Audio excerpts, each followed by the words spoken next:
Okay, let's see. I am supposed to tell you about ongoing activities. The first piece, I'll show you something directly in Google Earth, historical site marker survey. And that will lead directly into something Matt and I had talked about doing, but are in the process of thinking about doing. And then with William E. Arlinghouse, which is an ongoing project that many of you have heard pieces of before. He can't be here because he's in Mississippi doing business. That's okay, I'll do it. So let me start with Google Earth. Let me get the chair out of the way.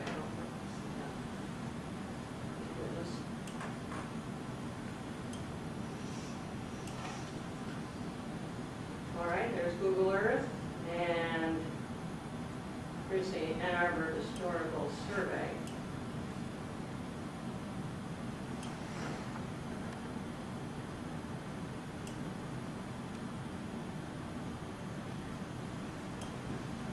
That's an overview of the city of Ann Arbor, not the whole thing by any matter of means. Here's where we are, right here, the Dana Building. And this is the diag. And there's a graduate library in Rackham, so you have some sense of the scale which we're looking at. There is one added feature on it right now. It says 1858. What is it? Let's see.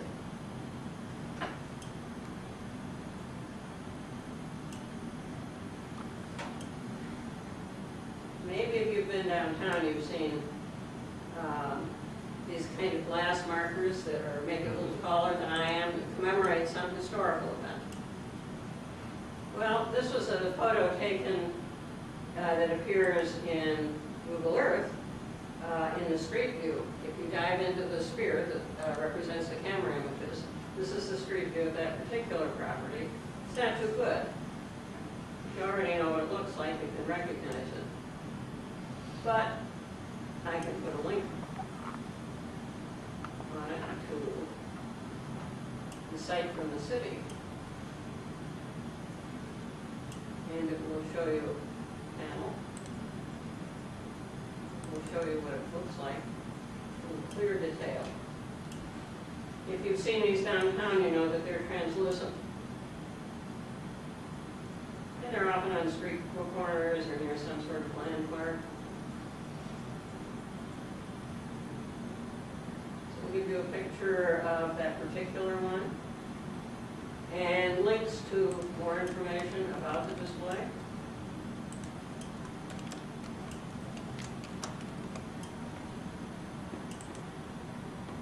The home in the 19th century.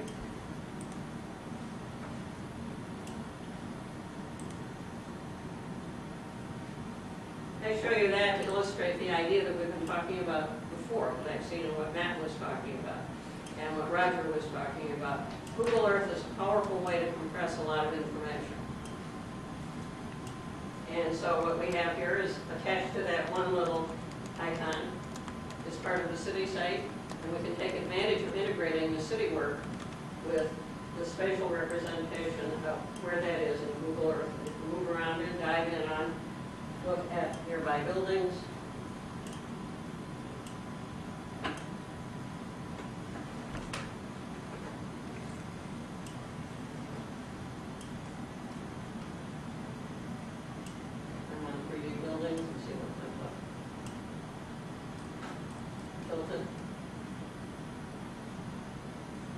Get an idea of where the marker is in relation to some buildings. There's 101 North Main, which is kind of something people tend to recognize. Now, that's one little piece of information, just one. Ann Larimore and Rob Haig, who's at the University of Cincinnati now, and I have over the last, 7 years or so, been working at developing an idea of AMS called GeoMap, which stands for Geographic Events Ordering, Maps, Archives, and Timelines, as a way to compress a lot of information so that people can look at actual facts and make decisions for themselves. And it seems to me, and we've talked about this in the context of developing that course, that Google Earth is a very attractive way to implement some of those features. So what you see here in the upper left is a timeline. Now let me zoom out some. And let's see if there are more of these. I'm not doing anything.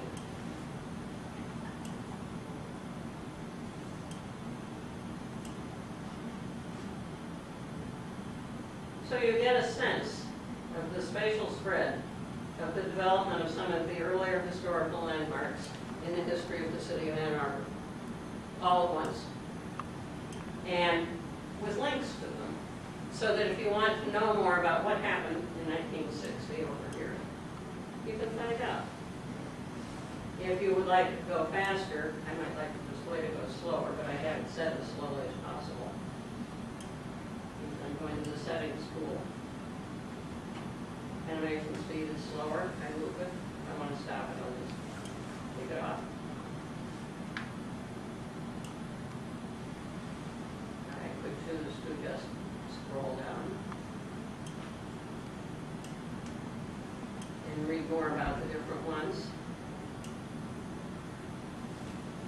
So if I want to see what happened in 1960.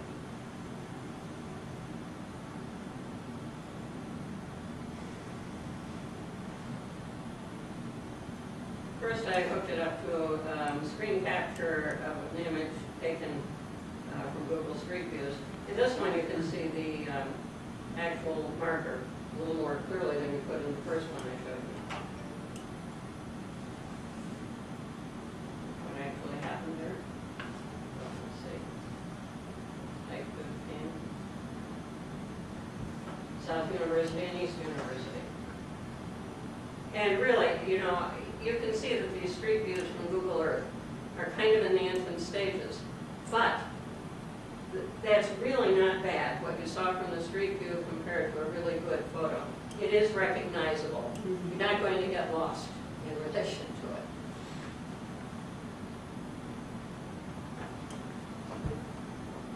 it. And again, you know, you can scroll down and see what kinds of information is there.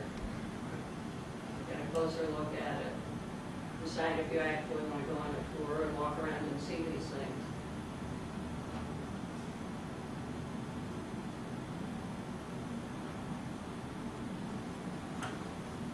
So the marker was not in 1960, but the photos below it were. Is that right? What? The photos that it showed was in 1960 Yes. then, but the marker. You know, the city, what, maybe 10 years ago or Yeah. so. Well, it was, I remember Susan talking about this. Was that a DDA funded project?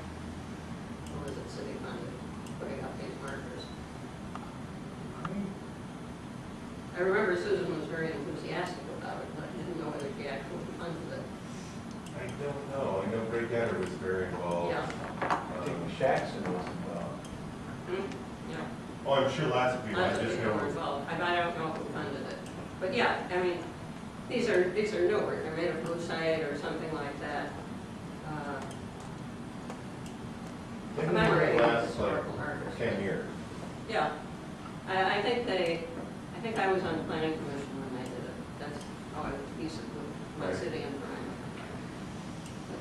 Yeah, so the photos and the event that it commemorates were from that time period, although the marker was not built at that time period. So it's kind of nice to be able to animate it and say, we can take markers that were put down all at the same time and get the sense of historical perspective of when these things happened by the animation.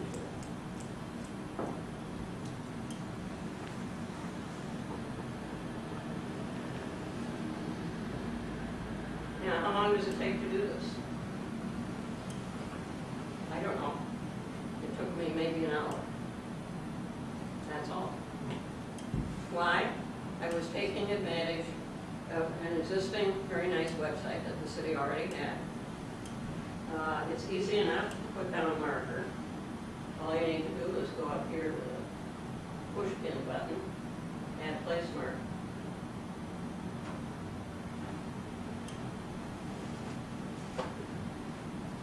There it is. That's it. Oops.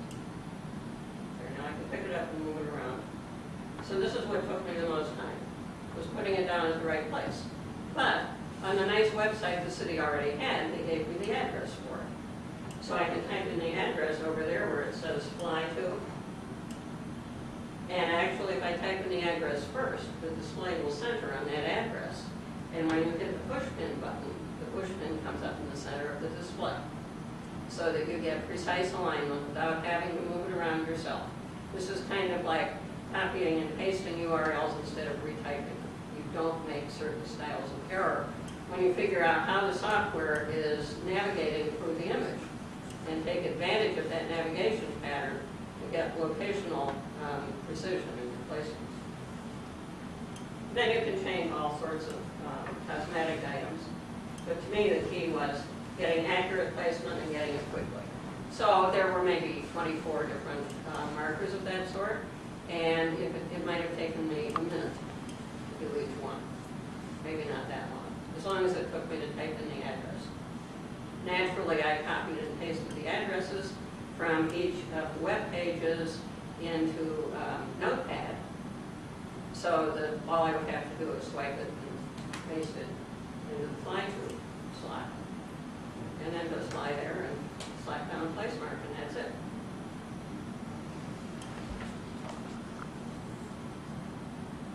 And if I wanted to change something associated with this, I could, first of all, I can stick in a date. There, I can describe it if I want.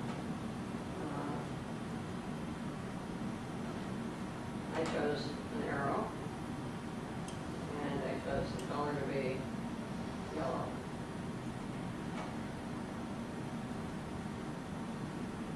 I think I adjusted the opacity so that I could see the trees and the buildings through the arrow.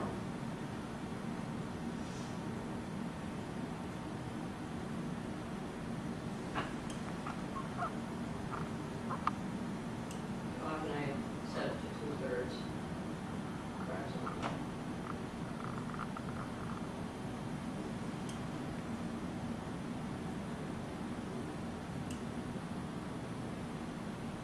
No, I can't move it. It's fixed. Where did it come in? Lots of other things. There it is. If I want to move it or adjust it, notice the lettering is white instead of yellow, so it wouldn't match with the set. I right-click on it. I'm sure you know that in many different applications, right-clicking gives you extra or additional information. The same is true here. Right-clicking is a very powerful thing to do in Google Earth. So I choose properties. Now, I'll slide this window around. And it has the selection box around it. And when I put the cursor inside it, it lets me pick this up. Suppose I didn't like where it was placed. If I want yellow lettering, I'll click on style and color. Ah, and the label is white. I'll make the label purple. How about the color? Yep, that did it. I always like to fool around with kind of garish looking colors initially because I can see the results clearly. And then later adjust it. Generally, that's the strategy here, and other things I do is focus on the content first, the substantive content first, get that set, and then start playing around with the cosmetic features at the end. So, I could have played around with this for many hours. It just depends on how long I wanted to spend tinkering with the colors, the label size, whether or not I wanted to treat these things as balloons and put a long string on them. Sandy, can you show how you changed the date? Yeah. Up here, you mean? No, the date that comes up when you Yeah. play it up there? Yeah. You just know. Is that under view? Okay, hang on. I'm going to change relative, where I want this to be. I want it to be relative to the ground instead of planted to the ground. Once it's relative to the ground, then I can put a string on the icon if I want to and raise it up. How far? Oh, I don't know. Let's try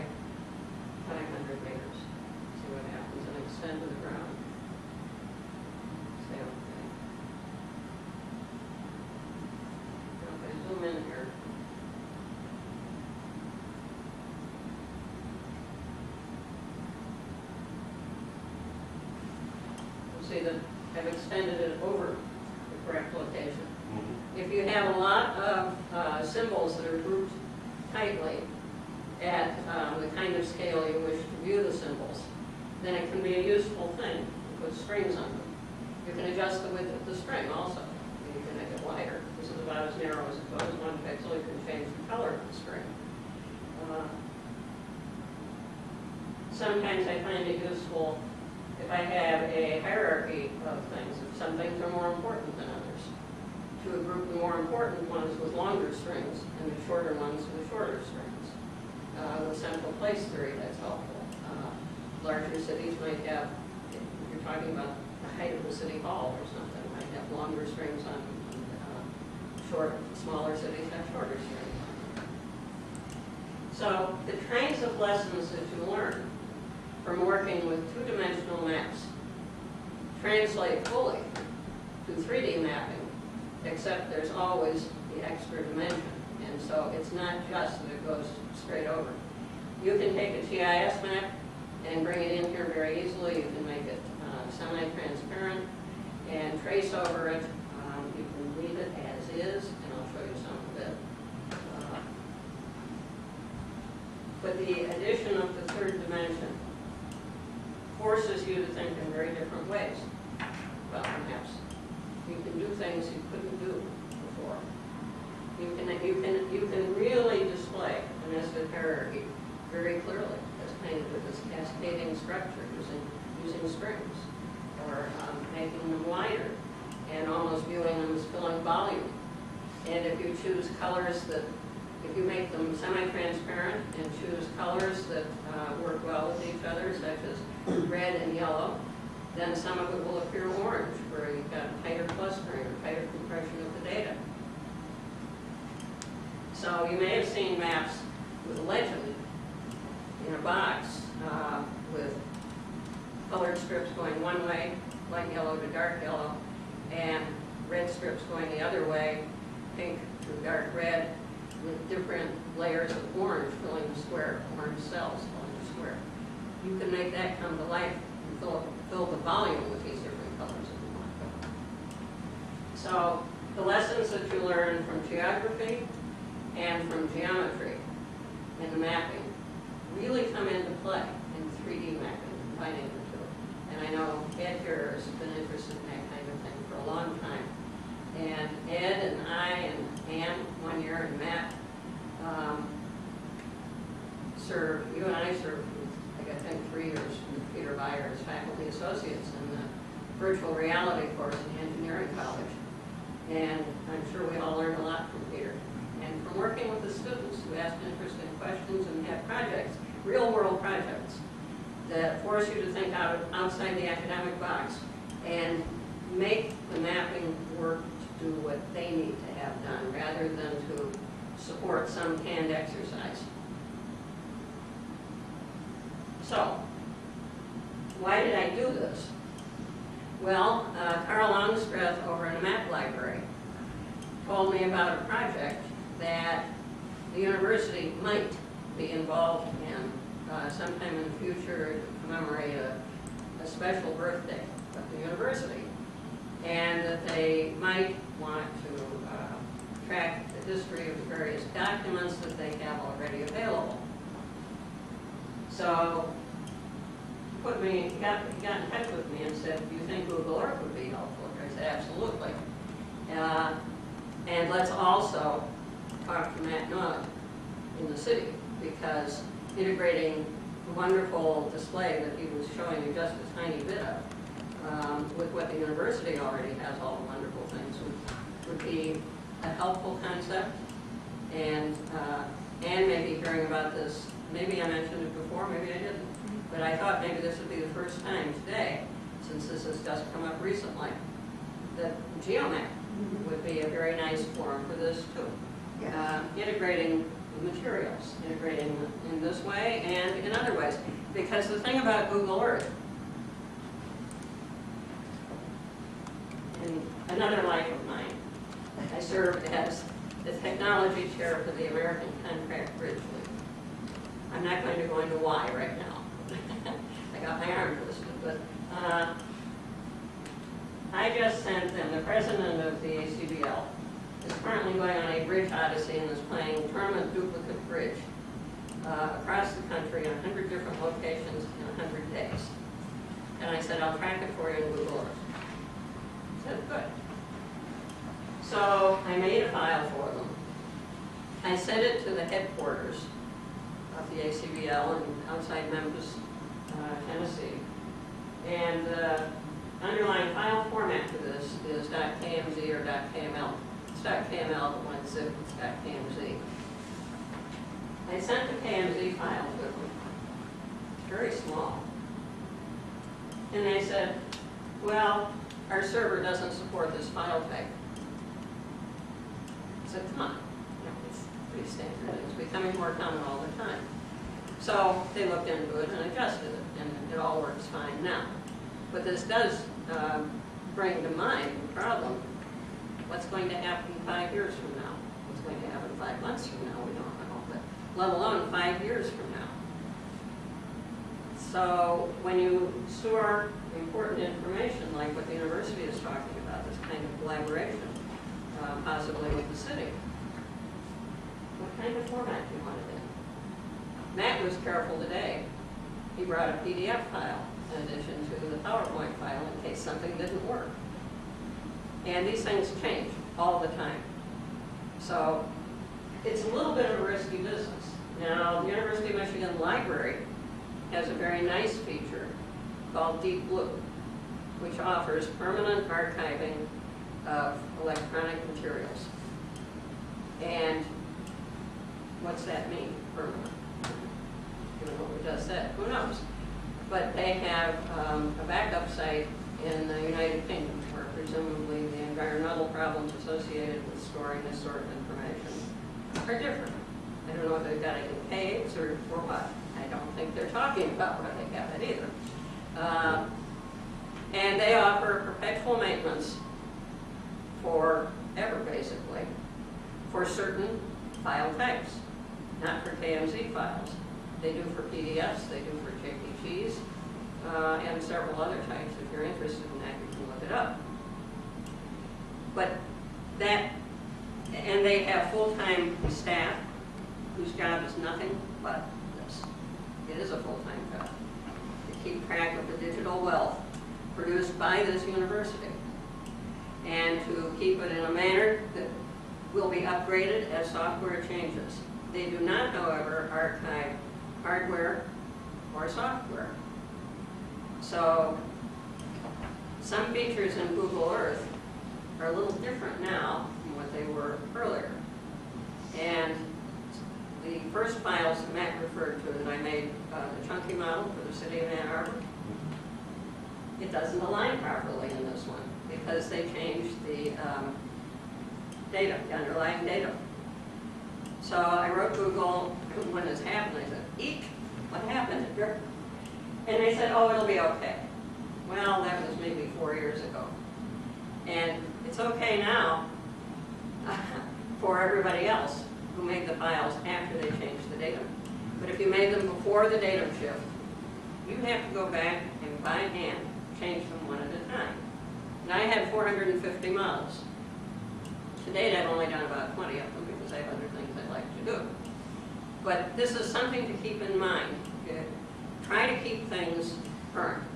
So services like Deep Blue, that work very well, are important because they will do that. They see when the new software comes out, they have people who are tracking this full-time and making corresponding adjustments in files, but not in all file types.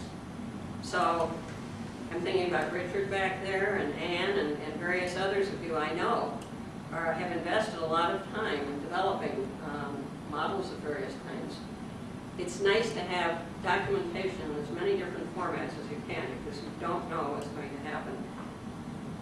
I've mentioned this before, and it's like saying to students, keep backup of your work.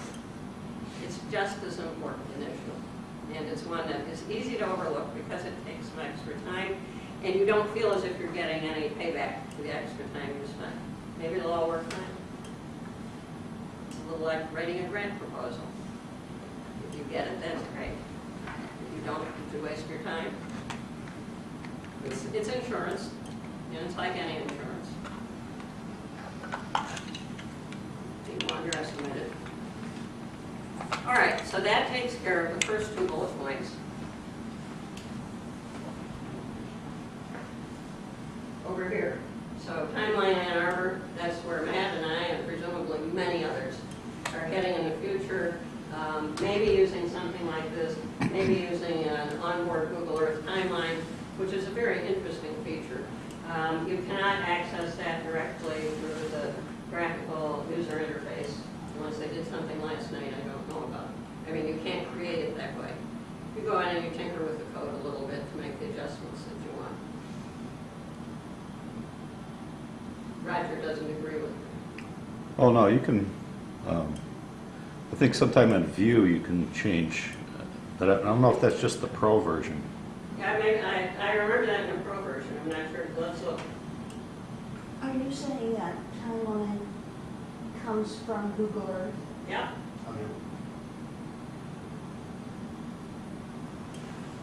So I'm thinking the date and time Oh, there. okay, okay. But that's just one of the types of times. Google added a second kind of time that has the GX prefix on it that correlates between the tour and the time. Yeah. It was Okay, something, that Google Earth Pro, which is a version you pay for, has a number of extra features. It used to be that you had to use that if you wanted it to interact at all with GIS. But now the interaction with GIS is more available, even in the free version than it used to be. Okay, any questions about this particular display? If not, I'll move on to another one. oh, I'll mention one thing while we're on this. Yeah. I work with a lot of the startups in the community, and there's a startup called What Was There? And what they do is they take photographs, historical photographs, and place them over Google Street View.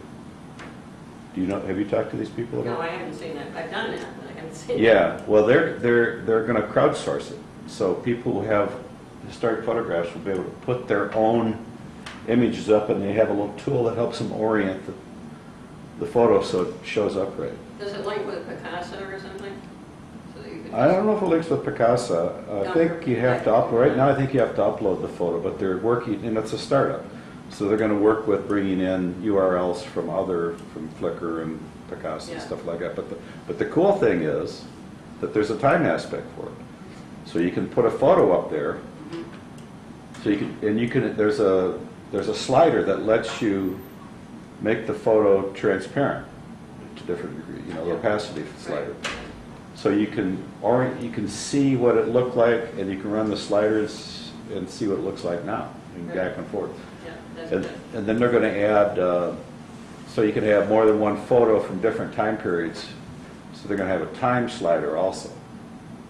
So I need to They have a get, sequence of photos come in. yeah, so I'm going to have to get you in touch with those people because I mean, it really correlates so much with what you got here. Okay, great.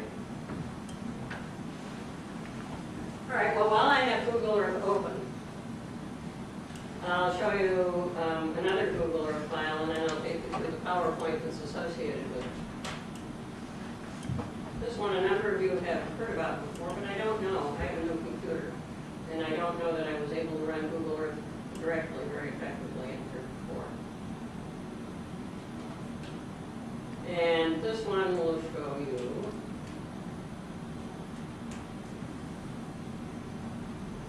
a virtual cemetery. And I've been talking about this in various presentations over the last 3 years or so. And some of you will know that we're not just talking about here's something that could be done. This has been done.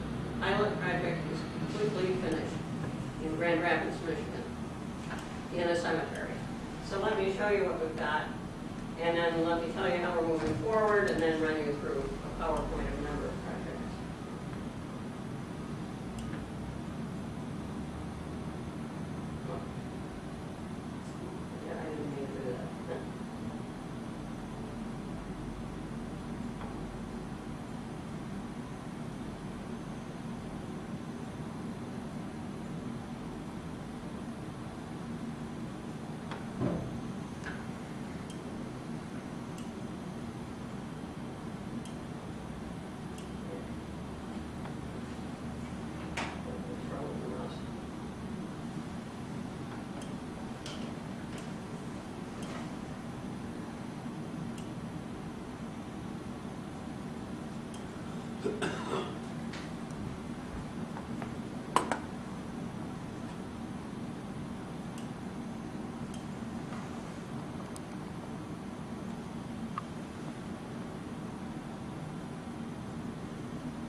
cemetery is located a little to the south and a little to the east of Grand Rapids. It's called Chapel Hill Memorial Gardens, and it has a number of different gardens where there are grave sites of various kinds. So there are balloons marking each of the gardens, and these balloons have longer strings than the balloons marking individual grave sites. If you zoom into the Garden of Divine Promise, there's a map showing the number and location of the different places where there are burial sites. There are the names of the people who are buried there. If you click on someone's name, the balloon comes up, and it has the word amo on it. Amo is Latin for I love, and it stands for Archive Memorial Online. And if you click on the amo, either here or there,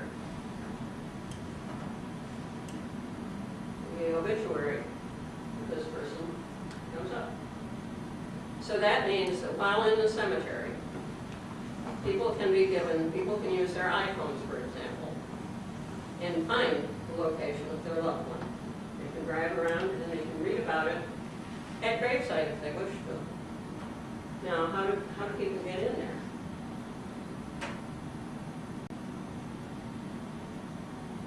When grave sites were being sold, there was a package deal. You sign a release form that you are willing to have this done. The display is available for people to see so they understand what their loved one will be doing, will be involved in. And they sign off on it, and it's part of the deal. They can opt out also. In the course of the over 2.5 years that this virtual cemetery was being built, 2 people opted out.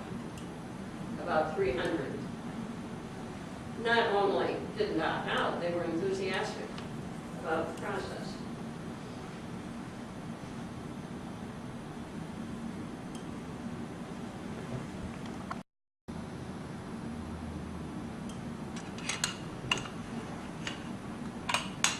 See the little cameras? Those look like the Street View cameras, but they're not. I went there and I took photos so that I could do what Roger was talking about.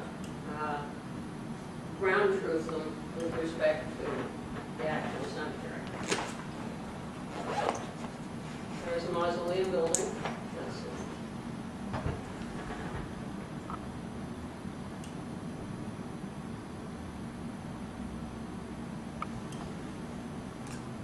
There's a mausoleum building. And I also put trees in. Take it back to Matt's display. There are no 50,000 trees here. I took some of the lessons that I learned from Peter Beyer about how to make these things, how to get a so-called billboard effect, and put a tree on one billboard one way, and then perpendicular to it, and then went to a tree on the billboard the other way. Maybe when you were in kindergarten, you made a heart for Valentine's Day that would stand up by taking a cutout of one heart, and then a cutout of another one, and making a slit in the top of one and then the bottom of the other, and then inserting them orthogonal to each other and putting it down. It's the same idea. So again, we learn from all sorts of different sources.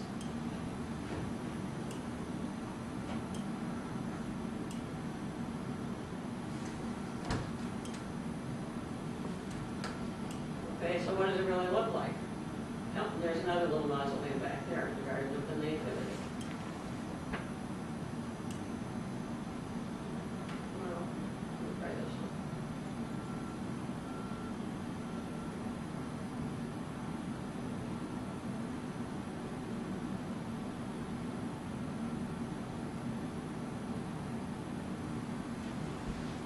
All right, and I made the photo semi-transparent in order to align it with the little mausoleum building that I built. And that's what Roger was talking about just a minute ago. It's a very powerful tool. It's an interesting thing to be able to do. This was quite time-consuming to adjust the photo around and trying to get it to mesh pretty well with the little building behind it. So I would be delighted if somebody is building a large database where they're doing this in some more automated, less awkward manner. But again, you know, we see it at the beginning, and then we see it kind of grow and take off. Also in here, there are, let's see, Garden of Glass Supper. There's the current map. Exit the photo. See, this is just like the street view. And in fact, that's what you do. You look at the code, you study the code behind the street view, and then you imitate it. And you can put these billboarded images on plain surface, which is what I chose to do because that's really how it kind of looked when I was in the cemetery, pretty clear. Or you can put them inside a sphere, and that's the way they come up in Google Earth default. You see these little bubbles along the street, and then you dive into one and you see the image all around. Or you can put them on the inside of a truncated cylinder. And I've seen a few of those, but they tend to look a little stretched at the edges because the cylinder is basically split. And so as you come closer to the edges that are glued together, the distortion increases greatly. Plane was the simplest, and it worked, so I chose exit photo.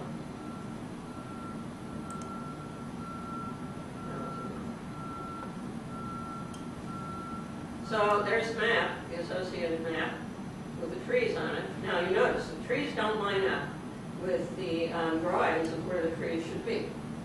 Indeed, that's because these drawings were made quite a while ago. And the local legend there had it that these were where they thought they wanted to put trees, not where trees actually were. So how do you get the trees where they actually are? That's not too hard because we see the shadows in Google Earth. So I just planted a tree in the shadows, and then when I was out there, I looked around to see if I had just, you know, do I need an evergreen tree here where I have a deciduous tree? So a little field checking. I spent 2 days field checking it, which isn't bad, but then again, this is also a very small sample. Let's see what else there is in here. Well, there are all these people. There, quite a few.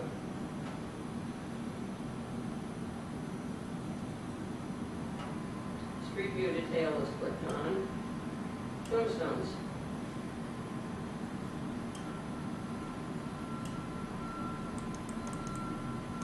There are a few.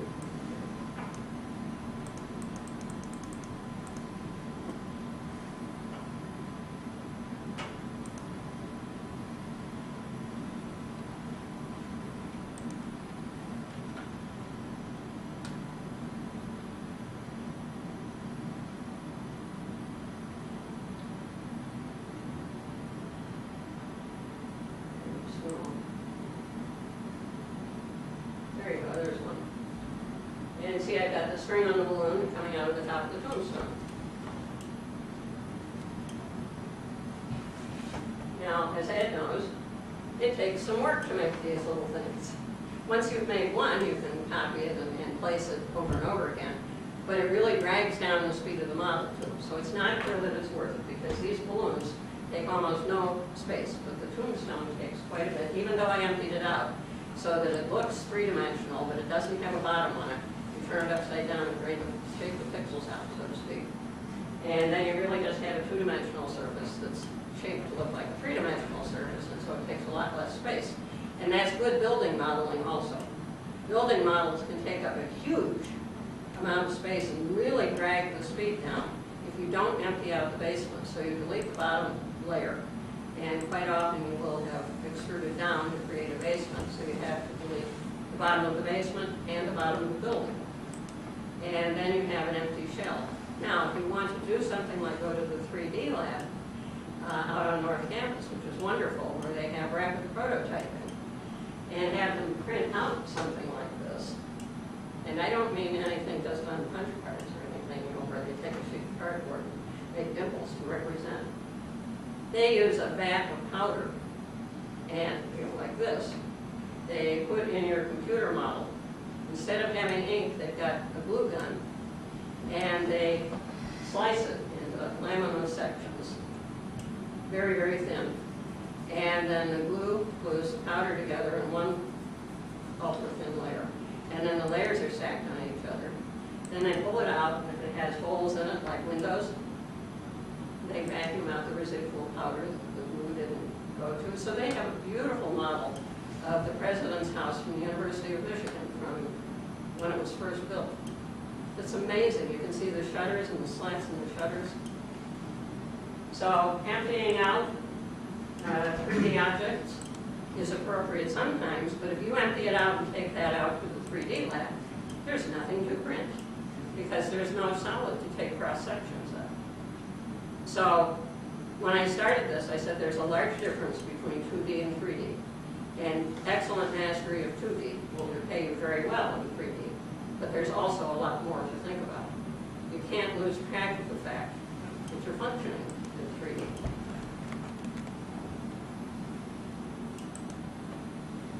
By the way, if you have never been out to the 3D lab on North Campus in the Duderstadt Center, you should go. I mean, if you enjoy going to amusement parks or anything like that, this is much better. Disney World has nothing compared to the 3D lab. Right, Ed? Okay, so this is a virtual cemetery. Now, where is my co-author on this? I mentioned this was a pilot project, and it's complete. And it's worked very well. So it's time to extend it. John's the CEO of Community Systems Foundation, and I'm sure he can tell you about being on many pilot projects where then you worry about the problems of scaling up. So with the idea of scaling this up, there are issues involving cemetery acquisition. So my co-author is in Mississippi where he just acquired ownership of a cemetery. When you own a cemetery, you can control what goes on there. When you don't own it, cemetery owners have changed a lot, and you probably read about it in the newspapers. Trust funding of cemetery maintenance and various other things is much like what I was talking about with Deep Blue. It needs to be well funded, it needs to be structured with a maintenance staff, and it needs funding over time. It needs a trust fund that is reliably run and that will not vanish. When you're dealing with dead people, accountability becomes an interesting issue also. So it seems that the way to go with this project is through cemetery acquisition, where you can actually control what happens instead of being at the mercy of others who are controlling or not controlling trust funds appropriately. Because all of this is trust funded. There are many sites on the internet where you can go and get virtual memorials and stuff like that. They're not trust funded. So we're dealing with the same issue I was talking about before with permanence of files. Traditionally, people get marble headstones that represents permanence. How do you represent that level of permanence in the virtual world? It's an interesting problem. Now I started moving away from the Google Earth display. I could spend a lot of time on that. But let me run you through the PowerPoint that we had.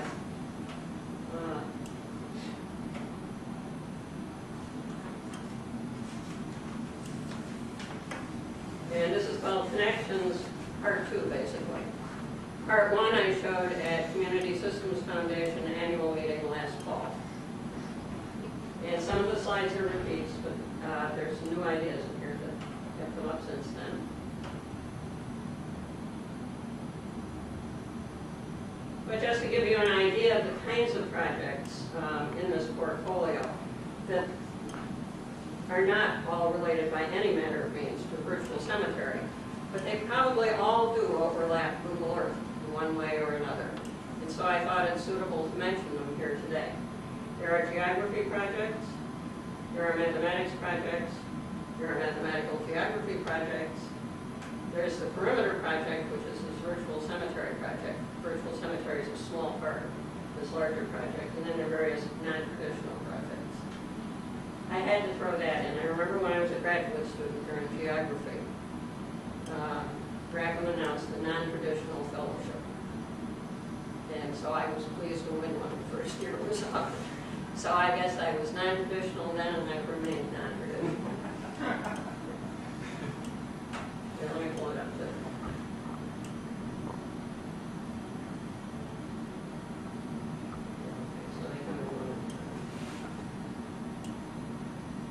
Okay, and then here we'll see Google Earth and some tangential projects that are literally tangent, so to speak, with these arrows. And one of them was a CSF project. Another has to do with 3D atlases of Ann Arbor, with Matt, with Lars Schumann in the 3D lab, and with a variety of others with input from various directions. There have been ongoing honeybee projects. John first introduced me to Diana San Matero a number of years ago, and he and I made an animated map, flat map, of honeybee pest distribution globally through time. And Diana has since communicated with me regularly, and over the last 2 years we've implemented the mapping in Google Earth. And then there are diverse projects, a summary on a poster, and I'll just bring that up for a second.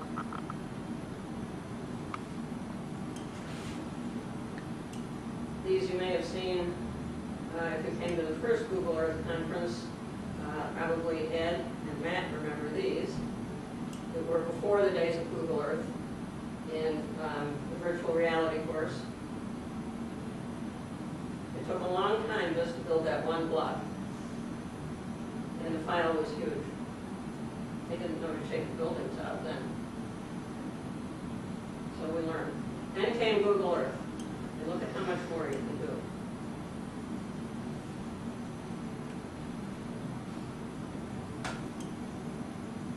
So, and the first thing I showed you, I said it took me an hour. Indeed. Here's an old map, placed benchmark style in western Poland, a World War II map. Here are some more unusual uses of Google Earth. Richard is interested in tracking progress across the United States in a certain way. And John and I had a colleague named David Barr who was interested in placing 4 corners of a tetrahedron in the globe and making the Google globe transparent. You can only see half the globe at a time, a little less actually. Making the globe transparent lets us place them in the globe, see them all simultaneously, and rotate it. So a number of different directions one can go. Whoops.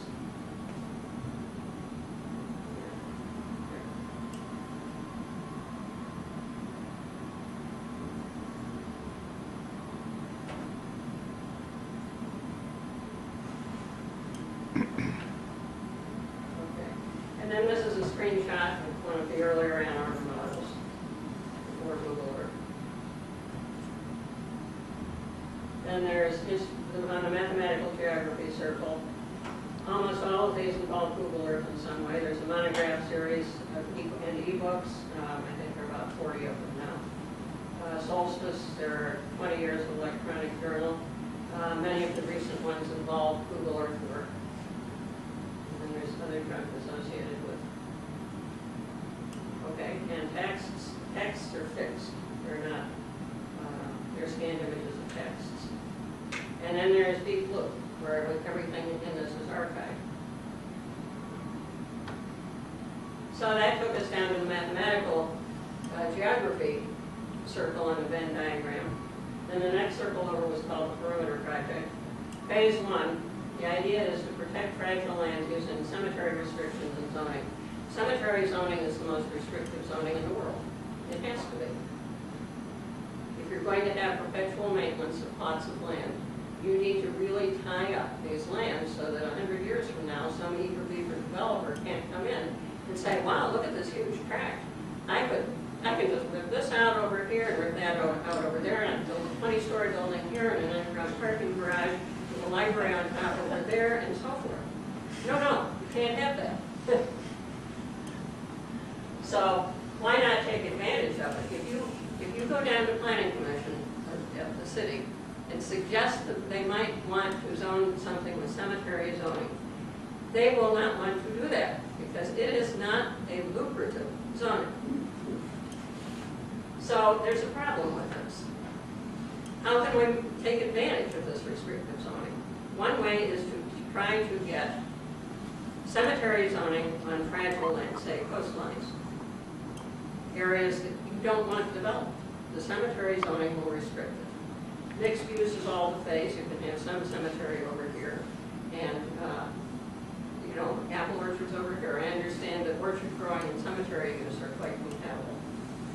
I don't know whether grapevines are compatible. Of course, lots may depend on the climate and soil type where you are, but there are a number of compatible uses that are environmentally friendly that can go with cemetery use. One problem is that burial practice in the United States is not environmentally friendly. You put a bunch of chemicals and concrete into the ground. This isn't so good.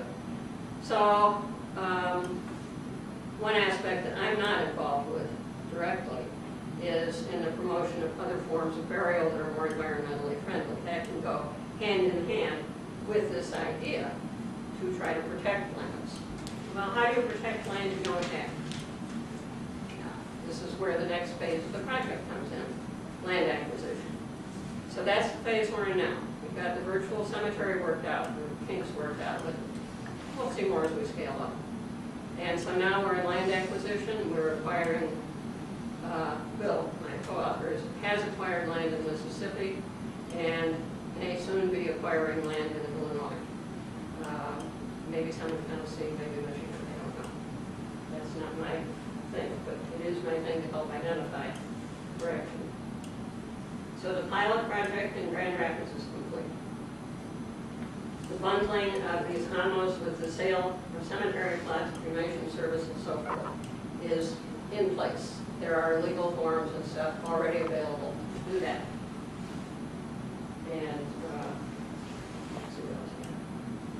The creation of virtual cemeteries in Google Earth is complete. The strategy is complete. It will evolve. It needs to be flexible, but it's there. Land acquisitions are in progress and in quite good progress. Expansion of the pilot project to other cemeteries is in place. And this last year, we've mentioned the idea of including golf courses as perimeter lands. But when we took that idea down to the Parks and Rec Commission, they didn't seem to be enthusiastic about it, at least not then, but we'll keep at it. We've already seen the virtual cemetery itself. Marketing the virtual cemetery was a bit difficult initially, but the bundling of the archive memorials online with conventional cemetery services made it possible to really get it off the ground and to get the good sales staff working on having it happen.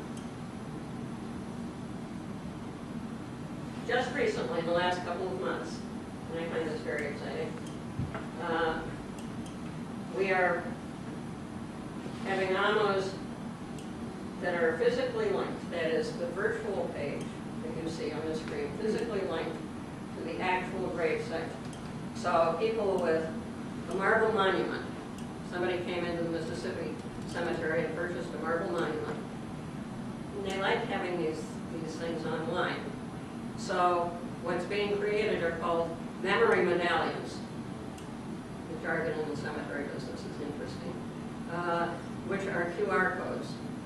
And so you screw the QR code, bronze QR code engraved, into the base of the, or high up wherever, on the marble monument. And someone with a cell phone with an app on it, Matt and I were comparing apps before we started here. We each have a different app for scanning QR codes. QR codes are like one barcode crossed with another. But the camera in a modern smartphone is sufficient to scan the QR code. QR is for quick response.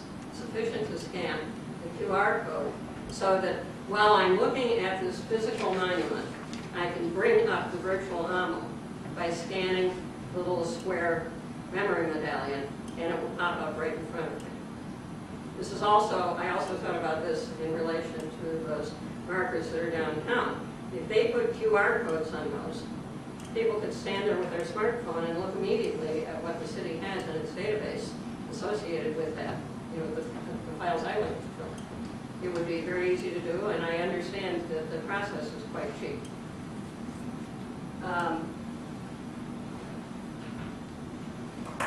Here are 2 QR codes. You want to scan them, Matt? See where they go.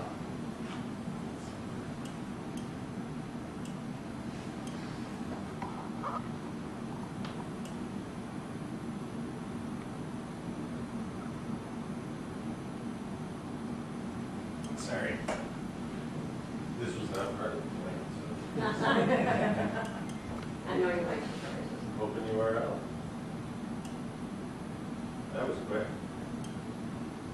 Somebody had one on a business card and it took me forever to do it. Oh, okay.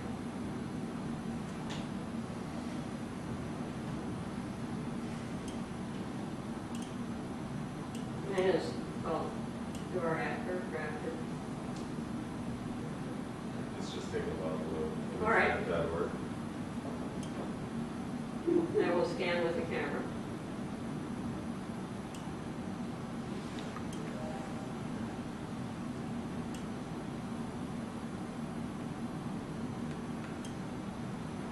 Your image of Institute of Mathematical Geography. That's it. Okay, show them. Yeah, and there's mine. So you scanned the one on the left. I scanned the one on the right. They led to the same place. The 2 codes are different. This was an issue with thinking about doing this in the cemetery. We do not want people to be able to come in, take the code, and send it somewhere else. We don't care if 2 different codes go to the same place. So we're looking at, you know, many to one as opposed to one to many type transformations. And the direction works for this purpose. But again, this is the kind of thing you need to think about while you're working on stuff of this sort. And you can see, these are not the same pattern. They're similar. But there are more black pixels in the middle of this one, more tightly compressed than over here. The holes with the white pixel. And there are more black pixels over on the edge there. These things have been around for a long time, but they haven't seen as much application in this country as they have in Japan, I gather, from reading about them. In Chicago, the rapid transit, it carries, you know, when you go on the bus, it has ads, you know, bike press toothpaste or whatever it says. And in the corner, there are little QR codes. So while you're sitting on the bus, you can take out your smartphone, and the advertiser can throw even more advertising at you. So there are altruistic uses and virtual uses. So grave sites and GE virtual cemetery, visual integration of 2 different worlds using QR codes. Yes. And I see this as an attractive thing also with geomats. In fact, I don't know if the publisher is going to let me do this. We'll see. Sometimes in journal articles, you'll put in a URL, and we'll say last access, and so on and so forth. I'm going to put a QR code next to anything for which I give a link. Because then I can bring up the article from the printed page. I don't need a computer. I just scan the QR code, and I get the printed page right here. And the same thing with PDFs that don't support animation or something of that sort. If I embed a QR code, I can scan the QR code and it will link directly to the animation. So this is powerful not only in the virtual world, but it is a way of bringing the conventional printed world into the virtual world, simply by putting these little printed symbols You don't need the computer in order to access what is being stored in the computer. So you will also see lots of applications of this, I'm sure, in Solstice, in the next issue. Cloud computing makes it easy, you bet. So I dropped some QR codes into a cloud space, or in my computer, some client requests, some videos. Maybe somebody wants videos of an event at the cemetery. Drop it into my cloud Dropbox, and I'm ready to go from wherever I am. I don't even have to take a laptop with me. If there's a computer on the other end, I don't have to worry about my files getting destroyed if I go through some sort of magnetic security device. They're out there somewhere. But please, if you do that, keep backup. So Google Earth fits with parts of each set. And all of them are embedded in the cloud.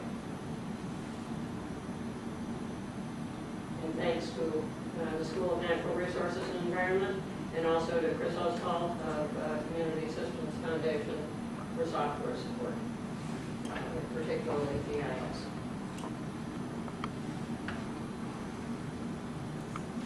So, questions? What exactly is cloud computing? That mystified me. Okay. You understand the idea of a server? Yeah. Yeah, okay. It's like a server, but you don't have to upload and download all the time. It's just there. So, let me show you. Thank you for asking. And I can show you my Dropbox. That's my cloud. And I can go to Windows Explorer, and my Dropbox is there.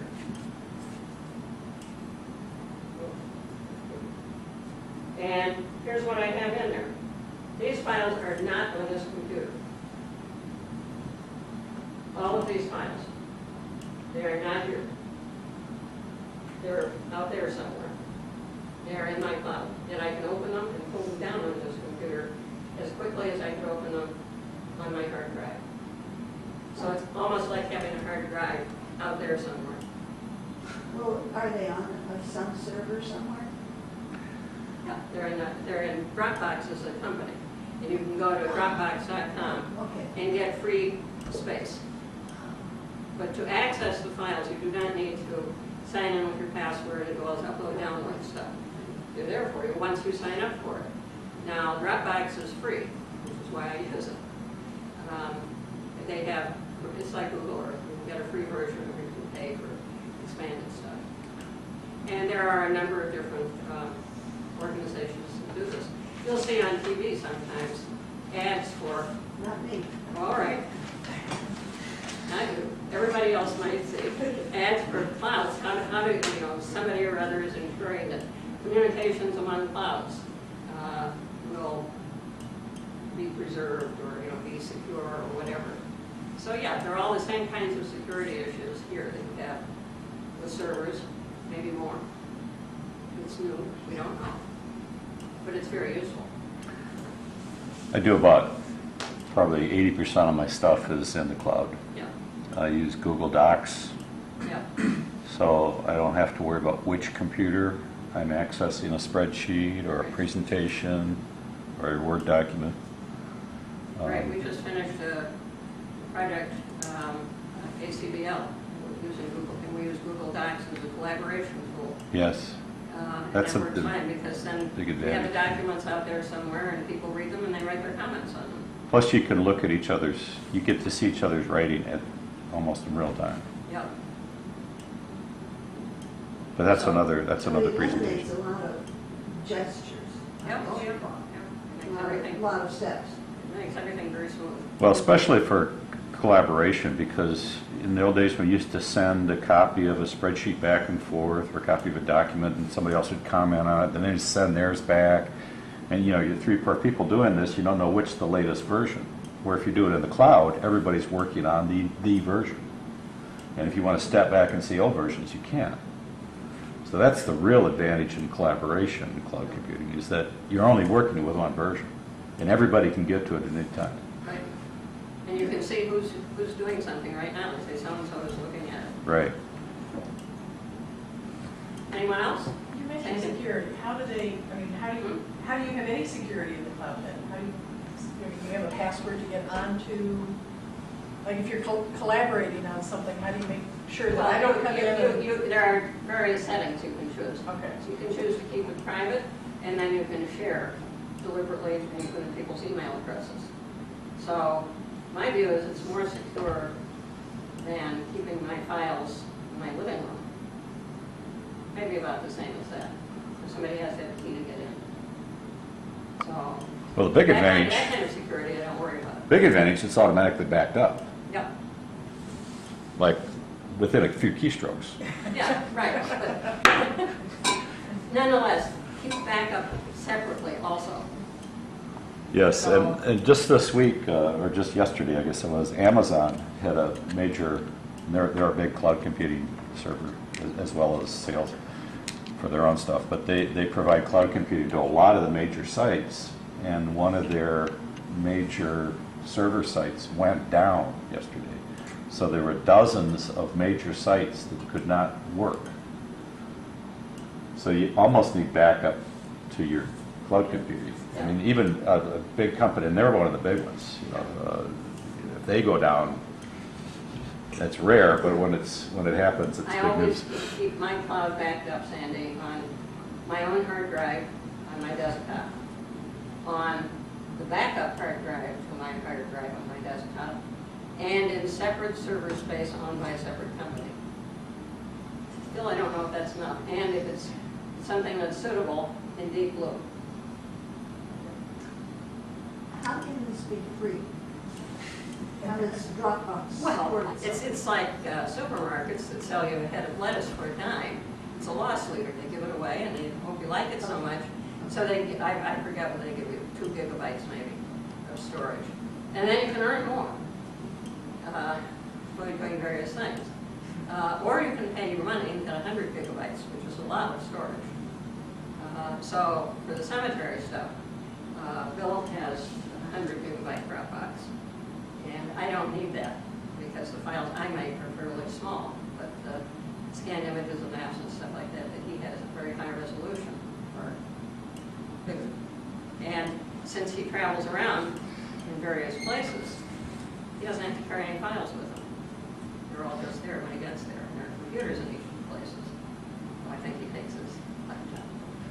And the other thing you can do is you can have several different, like there's box.net that I use, Yeah. and Scrid for documents. If you want to share documents, Do you like Box? I like Box. Dropbox is nice because it'll automatically sync. Well, Dropbox is not nice because it automatically syncs. Okay, It tells you need more space. Right. Some are more useful depending on your purposes. Right. Well, if there's nothing else, Richard, you want to come and talk to us? You need to put files on the computer. I do, yeah. Okay, why don't we take a 5-minute break then?